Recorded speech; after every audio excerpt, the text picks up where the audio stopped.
Hello, this is Mike Boot. I'm an actuary and managing director at Society of Actuaries. Thank you for your time today. Really have important information to share with you about community engagement strategy. So it's a topic that really is important as section leaders.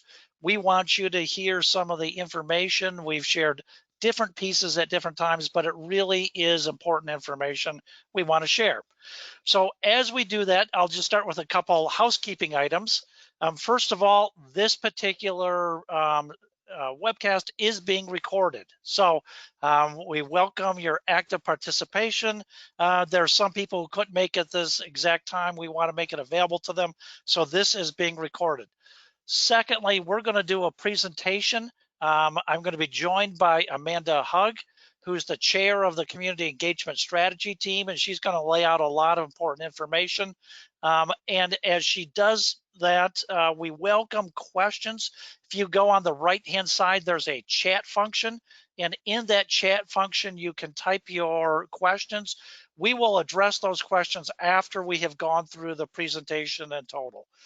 That way we make sure that we cover the important information, and then we want to address the questions that you ask. So as we go to the next slide, what do we want to accomplish today? So here's the agenda. I'm going to talk about the why, and then Amanda's really going to be talking about the decision criteria and a recommendation. So with that, we'll go to the next slide, the why. Let me talk a little bit about the why. So some of you might know that there's a technique used in management sometimes called the 5 whys. You ask the question why 5 different times. And as you do that, you really get down to a root cause. What's the root cause of a problem? And actually, this comes out of management literature, and it was used all the way back in the 1970s and 80s by Toyota. So Toyota in Japan was the very first people using this particular approach, but it's going to be very relevant as we go through the discussion today. So we'll go to the next slide. All right, so I'm going to be talking about why we have this situation and the importance of as we try to move from here to there. So we don't want to stay stuck in a problem. We want to move forward. So there's no reason to just stay stuck where we are. So what's going on? So let me give you some of the background. All the way back when I started the SOA, nearly 70% of SOA members joined our sections. Today, 41% joined. Boy, someone who was in charge of the sections really did not do a good job. Oh, I'm sorry, that's me. And it's not because we didn't try things. We tried a whole lot of things. As people know in the sections, we're doing a lot of active, really important work as section leaders. Sections are valuable content to members.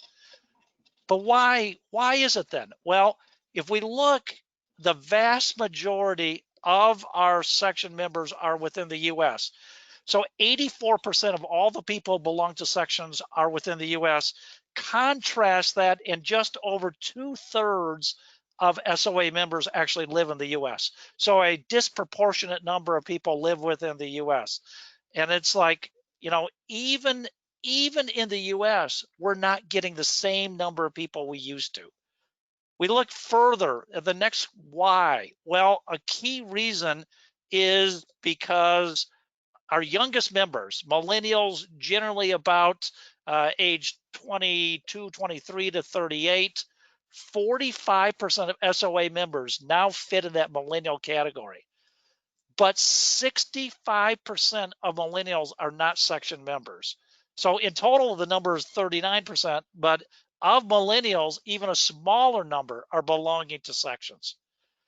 And then we go next, and if you talk to the typical actuary, many of them don't even know what a section is. You know, on one hand, I found that surprising, but then, you know, I've been involved with sections a long time. So I went to the dictionary, and it's like, if you look at, you know, what is a section, They talk about it as a noun or verb, but as a verb, it's like, oh, let's divide things into sections. But they're talking about grapefruit and oranges and coring up pieces of food. The other term that they use for section comes out of Europe, and particularly the British, and they talk about, should someone be sectioned? And I didn't totally know what they meant, but what that means is, should they commit someone compulsory to a psychiatric hospital in accordance with the section of Mental Health Act? Well, that's not what we're all about. So it's not unusual that the section members don't really understand, and then they don't understand the benefits. For many people, we would say, hey, those section newsletters are so valuable. They really are indispensable reading every time we get a section newsletter. But people consume information in different ways, and people don't belong to sections say, hey, I can look at it electronically. So there's a different sense than there used to be. This has been an important topic to the SOA. We've really discussed it consistently for the last 3 years, council section chairs meetings. We've tried several different things, but we don't want to stay stuck. We need to move from here to a better spot. We want to keep the strength we have of sections, but we need to look at a new change. So we go to the next slide. And again, when we ask professionals or even people at our council section chairs, and we did this in April, why do they engage in a community? And a community is just a broad thing. It could be a volunteer group you belong to. It could be even where you live. You're in a condo association. It could be a religious, church or synagogue you're part of. But there's a number of different communities. And when people are asked, why do they do it? The common answers really respond similarly. So young professionals talk about sense of community, people at council share sense of purpose, very overlapping. Young professionals talk about networking. Council section chairs, people talked about relationships. Again, really trying to do the same thing in communities. So we go to the next slide. So the data shows we don't want to stay where we are. We need to evolve the sections. So with that, the SOA commissioned a work group. So Amanda's the chair of that particular work group, and we commissioned that work group really to review the current section model, make recommendations. The work group consisted of 9 people, very cross generations, and it really includes people who are current and past section members, as well as just section members, people who hadn't been part of section councils. That group made a presentation of the council section chairs in April, and they got some initial feedback that's really helped them where they are. They've and continue to revise the model based on other feedback they've gotten, and this is the next step in the presentation that they want to make. So in the last slide, I have the rationale. Section structure was created in the 1980s. We're now 40 years later than that. And almost anything in 40 years evolves. It's time to really take a hard look what we need to evolve. The SOA membership continues to grow 3 to 4% every year. Section membership for at least the last 5 years has been flat or slightly down. That's not where we want it to be. And then when we did research last year, talking to young professionals, they viewed their relationship with SOA not as, oh, I feel so good about I'm connected to something make a difference for profession. They viewed it, I'm doing a business transaction. SOA is kind of like another person like Amazon. I'm just doing, I sign up for professional development, I sign up for exams. It's a business transaction. We really want to have that to be a different sense of belonging. We don't want to lose anything that we're doing with the sections. We really want to, entice more members to participate. We want more engagement, and that's the charge. That's the problem statement we gave to this community group. And with that, I want to introduce you to Amanda Hugg, who's going to carry on the rest of the presentation. Great, thank you so much, Mike. Appreciate it. So we can go to the next slide. So good afternoon, everyone. My name is Amanda Hugg. I am the chair of this Community Engagement Strategy Working Group. I'm also the vice chair of the Leadership and Development section. So I'm a section council member myself, have really enjoyed that. And I thought maybe I'd start a little bit with why I said yes to chair this group and what I'm excited about. And so what it really comes down to is I have found community at the SOA, right? I found community among my section council, among other groups that I participate and volunteer with, and people that I've met through those processes. And so when I go to meetings or, when I'm on LinkedIn, like I'm seeing people all the time and I'm able to build those relationships, and it's very fulfilling. And that's why I keep coming back, right? To give back, but then also I get something out of it too. And so I think, frankly, that's probably very similar story for the 100 or so of you on this call and those that will be watching after, is you are the most engaged members that the SOA has. And we're so grateful for you and for your volunteerism and for your leadership. But when you think about the fact that, I'll take leadership and development as an example, there are about 10 section council members, but there are, call it 1,600, I think, members in our section. The 10 of us are probably benefiting the most from what we're doing. Obviously, we're putting out a lot of good stuff and we hope our members are benefiting too, but they may not be getting that same community feel that we're getting. And so I'm excited about this because my hope is that we'll take the great things that sections do offer and expand it more broadly to populations beyond just those on the section councils.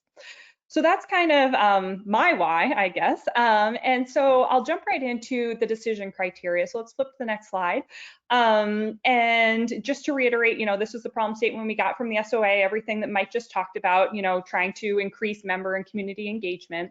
And we really have a twofold goal here. So first is to definitely increase that community engagement. But then second, and I'm sure very important to all of you, is maintaining the content creation that sections produce today.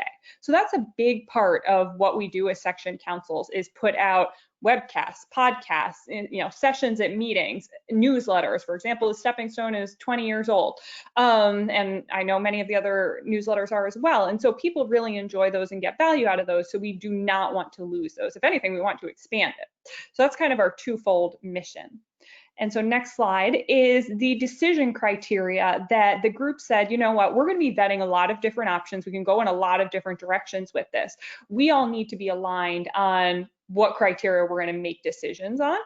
And we shared this with the council chairs as well in April and got some feedback there. So I'll go through these quickly. The first two are really what I've already spoken on. So that sense of community, and then delivers a comparable or increased amount of content generation. Number three, it harkens back to Mike's comment about millennials currently making up 45% of the SOA. And so the SOA said, this really needs to have the strongest appeal to millennials and Gen Z, but not at the exclusion of others, right? So 4 is broad appeal to all demographics and member segments. And this is really just about whatever we do now. I don't think it'll be in place for 40 years, but maybe 10 or 20. And so whatever we do now has to be relevant for those generations that are coming up, is the thinking there. We really want, number 5, this to be a place where people can share and be inspired, right? They want to come back. Number 6, it can happen easily with a low level of friction. So we really want this to be as easy as, hopping on your phone and you're on Instagram, or you're on your work computer and you're on LinkedIn. Like, it's easy to connect. We want that to be true. Number 7, simple, easily understood, and of course aligns to the SOA strategy. Number 8 is two-way communication. So this is really, right now, a lot of what sections do is push information out, right? Which is good. It's great information, and people get a lot of value out of that. But there's not a lot in return, right? We don't necessarily hear back from our members unless it's at a networking breakfast, once a year or something like that. And so the idea is, how do we really create that two-way communication where it's flowing back and forth? And ultimately, if we can do that, that will make the SOA stronger, because there's this continuous feedback loop of, hey, this is working, this isn't, hey, let's tweak this, and we can really just continue to evolve and continue to iterate. And number 9 is, we thought it was really important that there was both a virtual and an in-person component. We actually surveyed the council chairs in April, and it was split roughly 50-50 as far as which they thought were more important, which was good because we as a group thought both are important. And then of course meets the SOA budget goals for the project. So this is really what we have been sort of anchoring on and coming back to as we have been working on the recommendation. Next slide. And so before I launch into kind of the guts of it here, really want to talk about what recommendation means. So first of all, this very much is a work in progress. And so I just say that because we have not even gone to the board yet. So whatever you see here is probably, frankly, not going to be the final iteration. And also, we're coming to you early in the process because we think your feedback is so important. You are someone who I hope has found community at the SOA and found engagement at the SOA. And so we value that perspective as we're building something new. We have gotten feedback from a number of groups. I'll just highlight those quickly over the last couple months. So the first is the Young Professional Advisory Council. We took this to the board liaisons for the section councils. We've had a number of focus groups that the SOA market research team is conducting, and so far positive feedback there. Those continue. Tomorrow we'll be presenting to the SOA fellows, staff fellows, those FSAs that are on staff with the SOA. And then, of course, we'll take it to the board later in July, and then also probably again in October. So a lot of, oh, and we're also planning on taking it to the International Committee, just haven't gotten that on the calendar yet. So a lot of people to get feedback from along the way, but hopefully all of that is just going to make this a stronger proposal. And really, we'll take all of the feedback and integrate it and tweak and iterate and come up with what we can. So with that preamble, let's go ahead and flip and we'll start going through it. All right, so some highlights before we dive into the details. So this is really transitioning the section model to a two-pronged community approach. And again, this is a recommendation, so these terms may change over time, but this is what we're calling them for now. So we're looking at having large group, what we're calling collaboratives, and then small group, what we're calling community opportunity groups, and we're going to shorten it to COGs. And for those COGs, there's going to be some SOA-sponsored COGs as well as some organic COGs, and I'll talk about what that looks like. The idea with this is we really think it's important to develop a user-friendly online or mobile platform. In today's day and age, it's just necessary, right? This is how people connect with their friends, their family, you know, texting, FaceTime, Facebook, Instagram, Twitter, TikTok, depending on your age demographic, right? They're all there. And so LinkedIn. And so we really know that there needs to be some sort of virtual component that's easy to use. And the good thing is this group is recommending this sort of at the same time that there are other groups, task forces that the SOA has commissioned that are looking at this same thing. And so the hope is that collectively we can all make this recommendation and something will be developed. We decided to recommend an open and free model. This is as opposed to sort of the closed and paid model that exists today. And this is direct feedback from our call in April with the council chairs. 2/3 of them voted for this free open model, and the team, or my team, really felt like that makes sense. If we go back to our decision criteria to have a low degree of friction to get in, well, certainly more frictionless if you don't have to pay. There might be a small dues increase to offset this, but you know, should be minimal, and we're still working through the details of that. And then here is, maybe I should have put some stars here. So here is kind of the key point for you guys. The current sections are going to have an opportunity to transition to either this large or small group model, this collaborative or COG. It's not necessarily going to be perfectly one for one, but there is going to be a place for all of the good work and knowledge sharing and content creation that you all are doing today. The SOA highly values that and absolutely does not want to lose that. And so we're going to make sure to work with you over time, right? So this is going to take some time to roll out, but work with you over time to figure out, okay, where does the pieces of my section fit into this new model? And I even kind of highlighted in the next couple slides where those might be. So let's flip. Okay, so this is the collaboratives. This is a large group format. You can see there are 7, and this is really what I'll call a hybrid of exam tracks and practice areas. And so you see some of the big ones: life, health, general insurance, retirement, etc. There's one called actuarial topics over to the left. That's really general topics that would be interest to all actuaries. So I think about leadership and development, or I think about emerging technology, or perhaps even modeling. Some of these things that are maybe a little bit more practice area agnostic. And the primary way that these groups are going to meet is through an online forum. And so I think about Actuarial Outpost. For those of you who took exams recently, you might remember that's a space for people who are taking exams to collaborate, to go online and say, hey, I'm working on this practice question. Can someone help me, kind of thing. And just doing something like that for people in the industry who have completed their exams. There would be an elected council, and so similar to the way there are section councils. And these collaboratives would oversee the SOA sponsored COG. So almost imagine like subgroups underneath each of them that would report in. And so the idea here is to allow for a little bit more specialization, a little bit more nimbleness, because those groups can kind of pop up and close down as needed. And people can really specialize on what they're passionate about and what they're interested in. And I've put some stars here so you can kind of see where something might map. So for example, right now there is a health section. Perhaps some of the activities from the health section would naturally map into the health collaborative. It is not as clean and one-to-one for other practice areas, but that's just one example. Next slide. Okay, so this is the community opportunity groups. And so there are really two types here. There's what we're calling SOA sponsored and organic. SOA sponsored, there might be like 100 groups, maybe, we're not gonna put a firm number on it, but maybe there's 50, maybe there's 120. But these are groups that have a little bit more support because they do fall under those collaborative councils.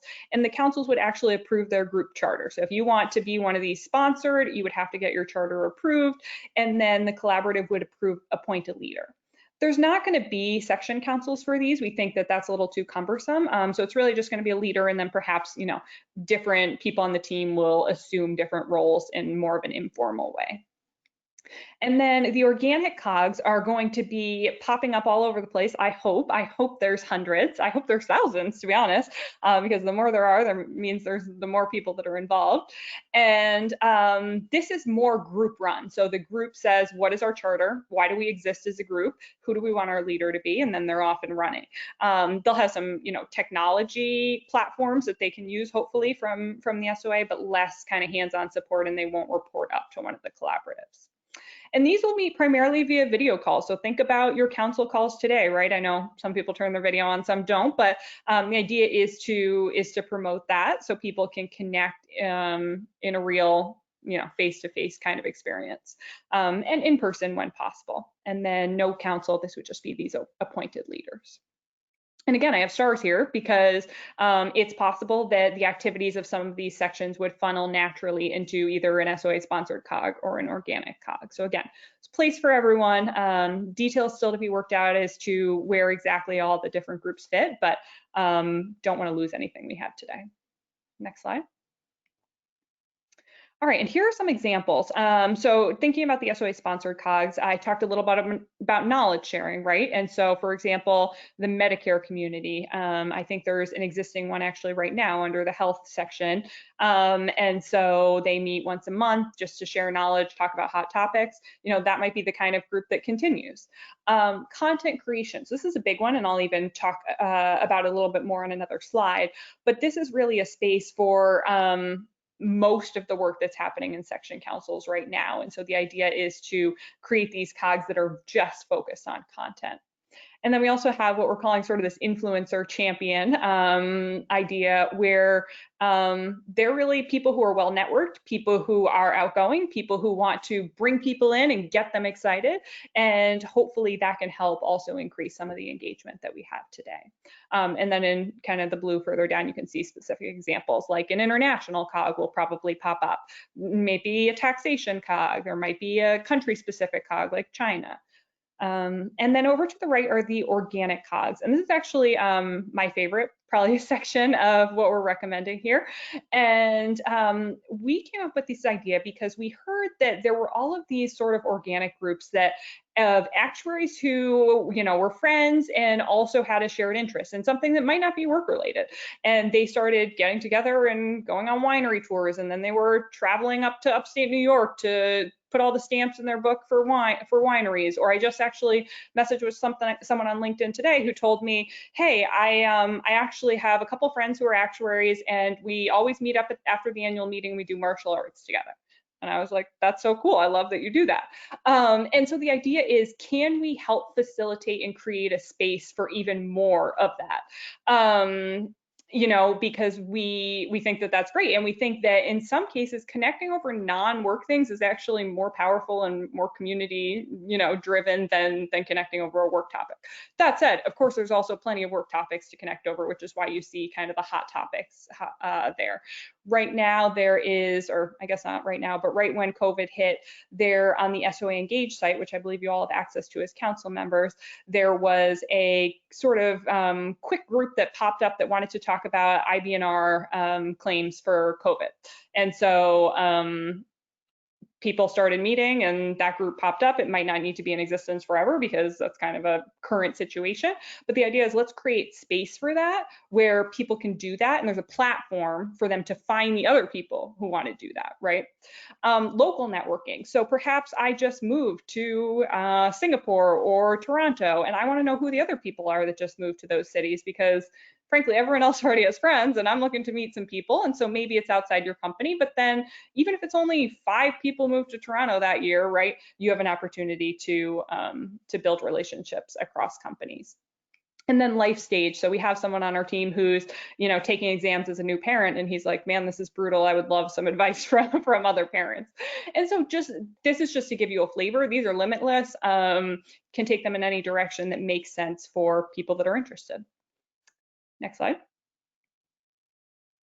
And then here you can kind of see the reporting structure. So you have, for example, we're showing 2 of the collaboratives, life and actuarial topics, and then you can see all of the different SOA sponsored COGs that would sort of report in, right? The collaborative becomes a bit of a hub and the COG is around it.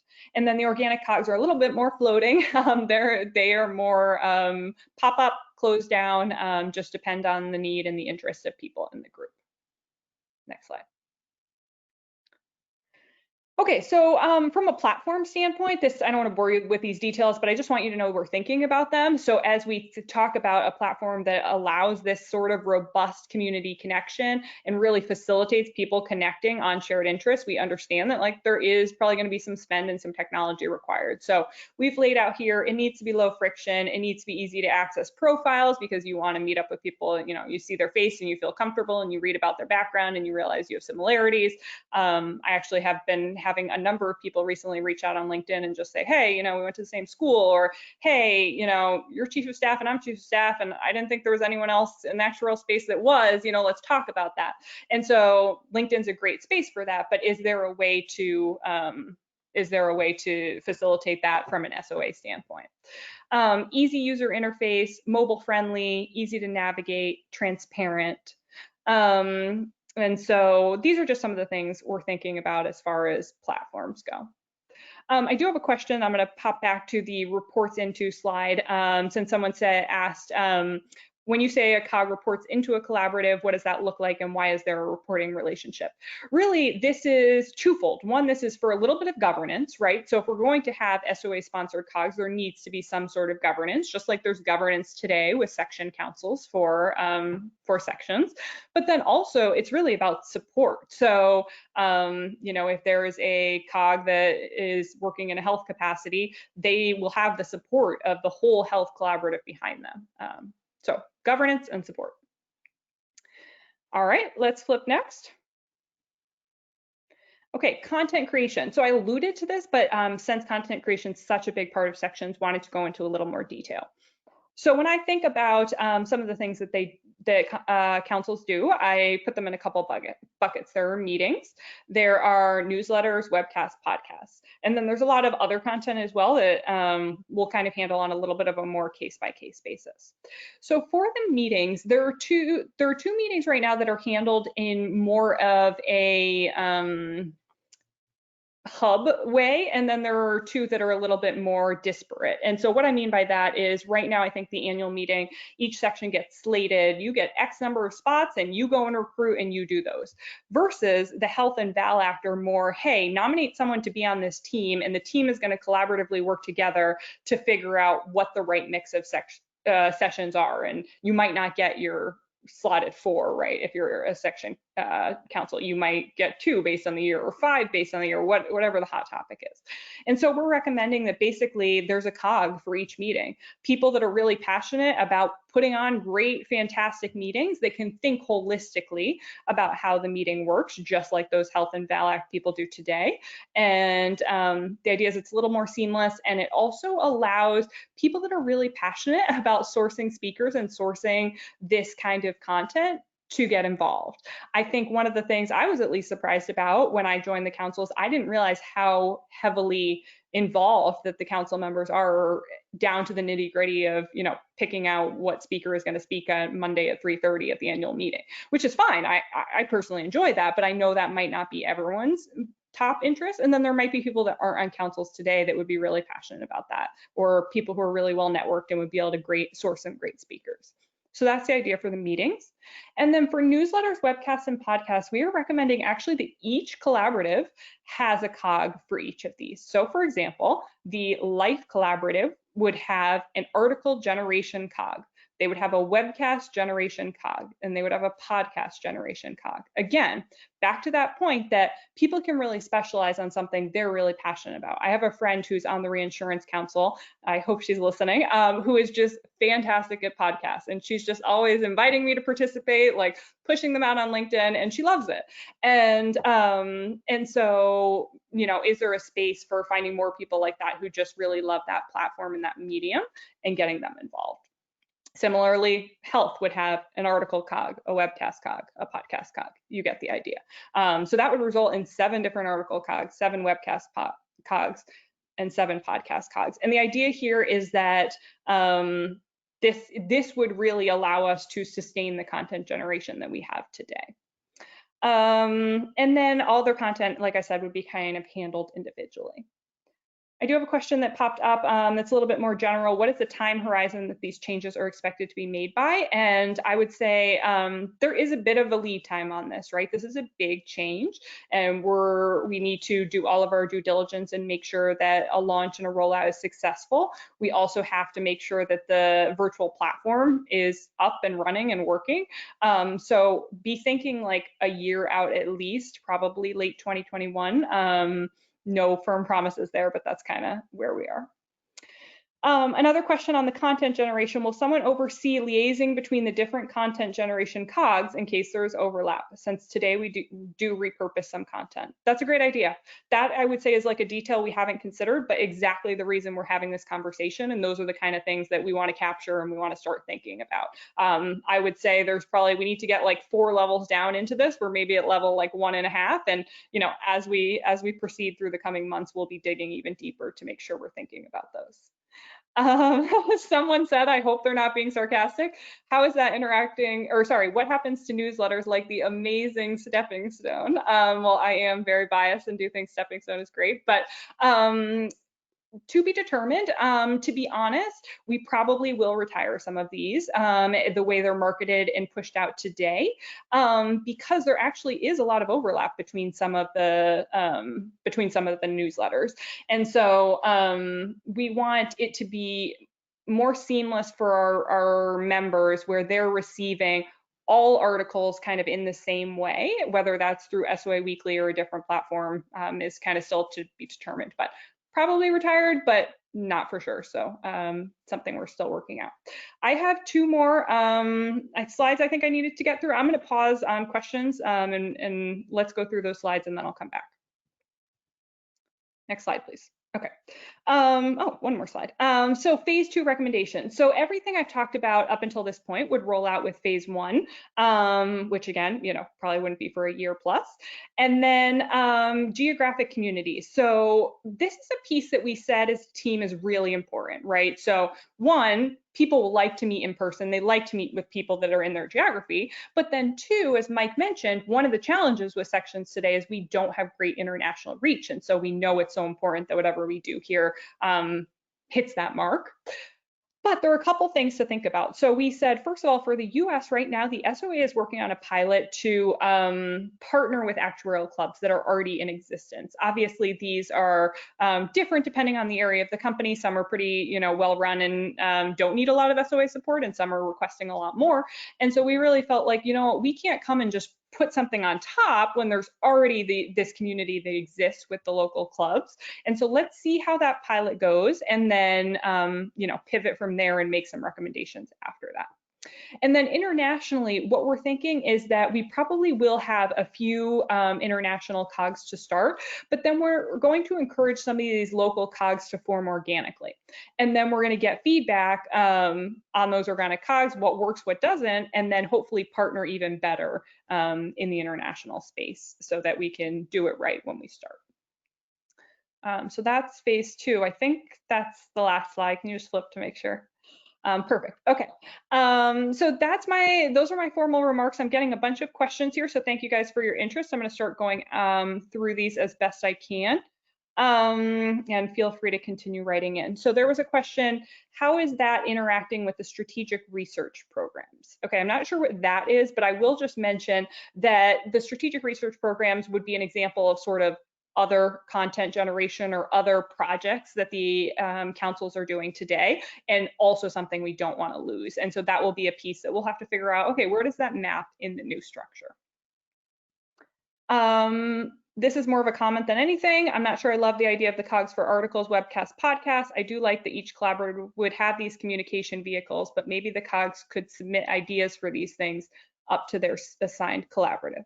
Okay, I appreciate the feedback. Do you plan to socialize this model with other actuarial associations in other countries? So that was something we have not talked about explicitly, but as I mentioned, we're going to the International Committee hopefully in July, and we'll raise that with them and see what they think about how we can best get sort of that local flavor of feedback. Okay, will the major meeting COG be responsible for any quality control and guide any session meeting topics? Of course, definitely. That would be their number one responsibility, right, is making sure the meeting is excellent. And this doesn't happen in a vacuum. We have SOA staff that are dedicated to the meetings as well and do a great job of facilitating and corralling and organizing a tons of volunteers. And so I wouldn't see that changing. Definitely want to make sure we still have high quality meetings for whomever attends. Will the board actively seek input from the collaboratives on a regular basis? I assume yes. Again, I think we're at level 1.5. That's level 3.5. But definitely expect that they will, just like they're getting feedback from task forces and practice areas and research groups along the way, just as they do today. What about overlap / collaboration with country-specific orgs? Okay, that's a similar question. So, yep, something to take to the International Committee. Under what big group would the Taxing Times newsletter be? So again, this is a question that I think I'm going to defer on answering. Any questions about specific mappings of newsletters or sections, just because it really is too early. We want to do that in partnership with you. We'll probably put forth recommendation and then have lots of discussions about it to make sure it's in the right place. So stay tuned. Appreciate your enthusiasm and excitement, but no answer on that yet. Man, guys, they're coming in so fast, I can't keep up. Okay, have you considered bringing the actuarial clubs? Okay, Jane, can you actually just pause on putting any questions in, because it jumps every time. So let me just get through these and then I'll take a few more. Have you considered bringing the actuarial clubs, which are geographic, more in-house? This could lead to better coordination between content and timing of these events. I will say that is probably above my pay grade. I don't know if Mike wants to comment on that, or if there's any thoughts on partnerships with actuarial clubs. Yes, this is Mike Boot. Thanks, Amanda. Right now we're actively doing a partnership, and I think we have 8 or 9 local clubs that we're partnering with this year. We're going to do an assessment at the end of this year, but very much we do want to increase the coordination. We recognize it is important to coordinate with what's happening with local actuarial clubs. So there's more to come that way. We're doing an assessment after our pilot at the end of this year. Thanks, Mike. Appreciate it. And I have been very involved with actuarial clubs, so I'm very passionate about that topic and want to see them continue to thrive. All right. What parts of this proposal could not have arisen organically under our current structure? So I think the piece that could not have arisen organically is the ability for people to easily find how to plug in based on where they're interested in. So the feedback we've heard along the way is, I want to volunteer, but I don't even know like how do I even do that? And I'm like, oh, it's easy. Like you could do this, this, or this. And they're like, how do you even know that those things exist? And I'm like, oh, well, I really only know because I've been on the council and I've kind of seen it as I've participated. Our hope is to, and some of the feedback we've also gotten from millennials on this same mindset is they don't feel like there's good transparency about what are all of these groups that exist at the SOA and how do people get involved and how do people get these important roles or these volunteer leadership. And so we really want to create this online platform where it's super intuitive to just search on every single group that exists and say like, what am I passionate about? What's out there? Where can I plug in? And that doesn't mean every cog will have a spot available, right? Like maybe it's a closed group that's working on a 3-month project and they're not accepting members, but you can at least see that it's out there and say, oh, I'll catch it the next time there's a 3-month group or whatever it might be. And then I think also just getting to know people from different companies, especially if you are a newer FSA, can be a little overwhelming and intimidating. So trying to create some of these more organic cogs that are maybe not based on the fact that I'm an expert on PBR or whatever it might be, but you know what, I just finished my exams and now I want to run a marathon. Like, is there anyone else who wants to use their free time to do that? So I would say those maybe would not have come up without this kind of virtual platform that we're envisioning. Expected rollout date, I already covered. How does this improve on the current structure? So I think it goes back to my statement at the beginning is this group is the most engaged, right? You guys are the ones that I hope have the community that I found at the SOA. And so this is really just saying we want it to be broader. We don't want only 40% of the SOA to be engaged. And I question even if those 40% are really fully engaged, it's probably a smaller percentage. We want it to be like 90%. We want people to feel like, hey, the SOA is where I go for my community. And that's, I don't think the case right now. So this is trying to move in that direction. Will there be a process for communications between collaboratives more often than twice a year? I'm not sure exactly what that's getting at, but the idea for the collaboratives is that it would be an ongoing sort of virtual conversation between all members, and you could sort of drop in and drop out. I think about Facebook groups for moms, for example. People, my mom used to be part of one in my town. I know there's a couple of our members in our working group that are part of these, and they just go on and say, hey, I'm looking for best dry cleaner in town. And then you have like 100 moms that comment on their favorite dry cleaners. And so we sort of envision something like that, where, someone from the health council says, or health collaborative pops on there and says, hey, I have this business problem. Has anyone ever faced this? Can we pull a quick group together? Can we do a quick call? So it's pop in, pop out. So definitely more than twice a year. This is supposed to be ongoing. Where does a small company actuary fit in the new structure? So again, not going to answer specifically because we're still working that out, but I think very much so. Possibly small company actuaries could become an SOA sponsored cog or maybe an organic cog, depending on as we look at the model, what makes the most sense. So definitely a place for everyone. The idea here is there is more places than there are now, not less places. How to manage workflows when the cog becomes too big. Yeah, so I think this is one of the reasons, and we didn't put this on the slide because we're still kind of working this out as a group, but I don't know if I even mentioned this, but I think the ideal size of a cog is like 5 to 15 people. It's that amount where you can know names, you can know faces, you can know voices, and you want to meet up in person when you are in the same city together kind of thing. And I think it does become unwieldy when it's bigger than that. That said, there are some successful subgroups out there today that are 40, 50, 60 people. And so we'll have to manage through that. I think that's like a level 3 or level 4 question. Okay, how many council members would there be per big group? So the collaboratives haven't decided yet. My guess is something similar to what we have today, maybe like 10, but not finalized. Partnership is 9 with clubs. I'm not sure what that meant, but I think that is, maybe Mike said we're working with 9 local actuarial clubs. Why is the focus on SOA News Weekly for articles instead of the newsletters for each of the 7 collaboratives? Yeah, fair enough. Maybe I shouldn't have spoken so soon. The reason our group was thinking about that is because we went back to one of our decision criteria, which is make it easy, make it simple.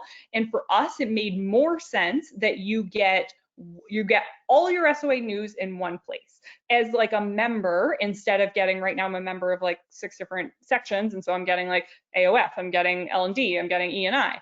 And so the idea was just like, let's just streamline and put it all in one place for Amanda or for Joe or for Rob. But that's a good idea, and something we should consider.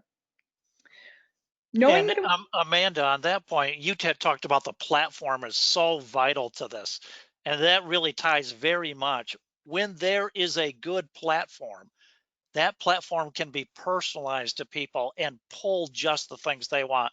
Just like if I want to go to certain types of sports information, I go to the Athletic and I can then look at the teams I want to follow on my app. So it's very much a more platform app driven. So I wouldn't get people focused in on what they see of the SOA News Today or the newsletters. I think that platform will be very important to allow more things in the future. Yeah, that's a really good point, Mike. I appreciate you raising that. Thank you. Knowing it'll take time to implement a new model, how will the current section election process be handled as part of the transition process to a new community model? So I think for this year, it's business as usual. And then after that, depending on where exactly the rollout and implementation falls, it may affect next year's elections, it may not. So I would say to be determined. How does the committee plan to create a digital experience that is attractive to our younger generations? It is challenging to create an online digital platform on par with Facebook, TikTok, etc. Okay, fair enough. Maybe I'm shooting a little too high. That said, the SOA, I have heard from Greg himself that the SOA is committed to a better digital experience for members. And I don't know if Mike wants to comment on that, but I think we're willing to put some money towards this, and I'm hopeful.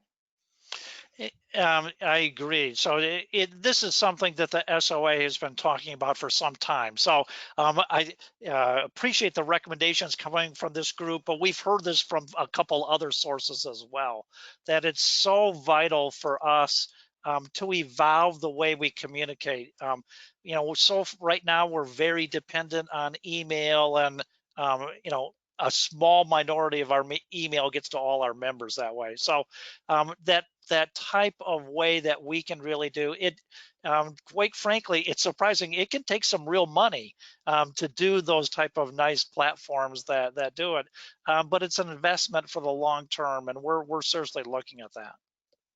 Awesome. Thanks, Mike.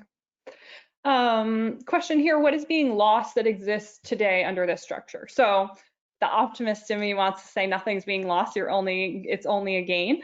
But you can go and read my article on LinkedIn that I wrote when, and I mentioned this, I think in April, when we stopped sending out the Stepping Stone as a physical newsletter. We were all pretty sad about that, to be honest, because we've been sending it out for 20 years. I'm sure many of you were pretty jarred as well by the completely online, especially if people prefer getting it in their mailbox and they're not anymore.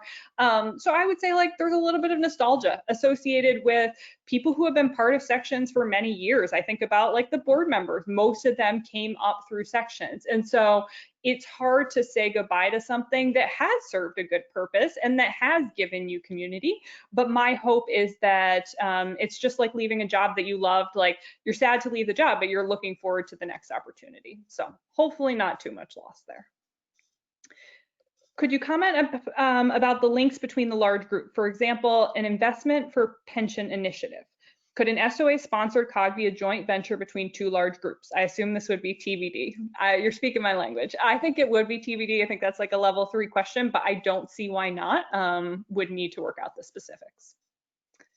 How long until the new process is running smoothly? So my guidance to my group was we need like a launch day minus 6 months plan, and then we need a launch day like plus 6 to 9 to 12 months plan. So this is not going to be something where, you know, we turn a light on one day and everything else goes away and everything else is new and it's perfect. Like, that's just not reality. And so we're starting to put together that timeline of before, during, and after launch, to really think through, how do we market this well? How do we kick this off well?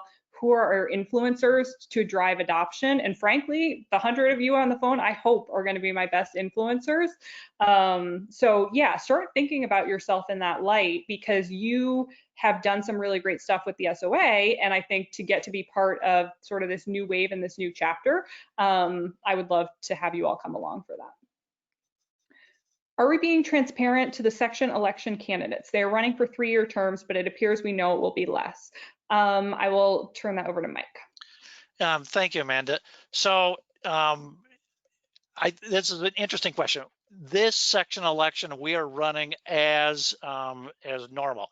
To be clear, I really think we're going to depend on not fewer people, but more people in different type of roles. So will everyone do exactly the same things on section councils? Will they do the same thing on collaborators? Probably not.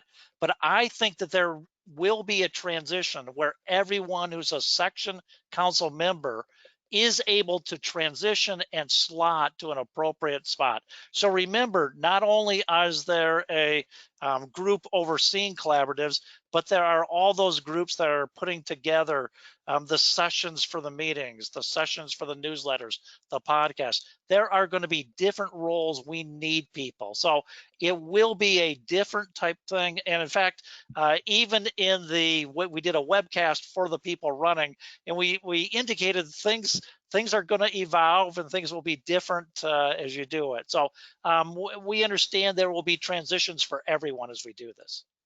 Thanks, Mike. Will there be a procedure to add a large group collaborative? What will that process be? So I think there will be governance around, frankly, adding or removing a collaborative if for some reason, I mean, seems unlikely, but a practice area ceases to exist or something like that. And so we'll have some sort of policy in place. Do not know yet what that process will be. Will you have COGS for exam takers who aren't members, or is this only for members? And also, my dog is about to start barking. So we probably, you know what, I don't think we really know yet. So I think the SOA is working on an initiative to better engage exam takers so that they don't feel like it's a business transaction. They feel like they can naturally transition into community engagement. But I don't think that's fully worked out yet. But I don't know, Mike, are there thoughts about engaging with pre or exam takers? There's a separate process we're doing to better connect with those who are candidates, and things still to come in that regard. But just like today, you know, you do not have to be a member to join any of our sections. We could well see people who are not associates or fellows, as we think of them, involved with these groups, I would see. Sure. Awesome, thanks. Okay, guys, you gave me a run for your money. I'm at the end of the question list. We have 5 minutes left, so if there are any last burning questions, please do pop them in. I guess I'll just sort of make some concluding remarks in case. Well, one question here, the difference is we charge for section membership. Okay, yep, fair enough. So that will be something we'll have to consider if we do let non-ASA, FSA members in. There will probably be some sort of dues for them to make sure we're covering costs. What are the criteria to say if this model is successful or not? Thank you for the question. It's a good one. So one of the things we will be looking at is those same metrics that that Mike went through at the beginning of the presentation. So the SOA actually has a metric for sort of participation and engagement with the SOA, and they have different. I shouldn't be explaining this. Mike, can you talk a little bit about how you kind of rate engagement with the SOA? So as people may or may not know, but you can go to my SOA, and every member of the SOA has an engagement score. So it's a fairly sophisticated thing, looking at anything you've done that we've captured with the SOA. And we then look at that and we look at the trends of that engagement. That's a very important thing. It's not where it is, but what's the trend line in the way that people connect. And there's way you earn points for volunteering. You earn points for attending professional development meeting. There's a number of ways that people earn that, but there's actually an engagement score, and you can look up your own under My SOA. Interesting. I didn't know I could look up my own. I'm going to do that after this. Yeah, so that will be one thing we'll be looking at, and then also like we'll of course be measuring the amount of content creation that's pushed out in comparison to old versus new, and probably a couple other metrics that we have yet to finalize. All right. Well, with that, I will wrap up. Just want to say thank you for spending an hour with me to learn about this. I'm excited. Like I said, I think there is a lot of opportunity here. I hope, like Mike said, we can get more and not less people involved. I hope this is a gain and not a loss. But I'm always open to more feedback. After the council chairs meeting, I had a couple of people reach out and had some calls to talk in more depth. So if you are interested in that, let me know, and either me or someone on our team would love to hear from you. But my email is ahug@massmutual.com. Again, Amanda Hug, or you can find me on LinkedIn as well. So I'll hand it back to you, Mike, but thanks for the opportunity. Well, thank you, Amanda. And again, thank you everyone for your time today. This has really been important information. This session has been recorded. If there's people you know of who want to hear this information, we'll be sending that out afterwards. So you can make sure you can listen again to the recording or pass it along to others. But thank you so much for your time, and really appreciate it. This is important evolution of what we want to do. Your feedback's important to us. So pass feedback to Amanda, pass it to myself.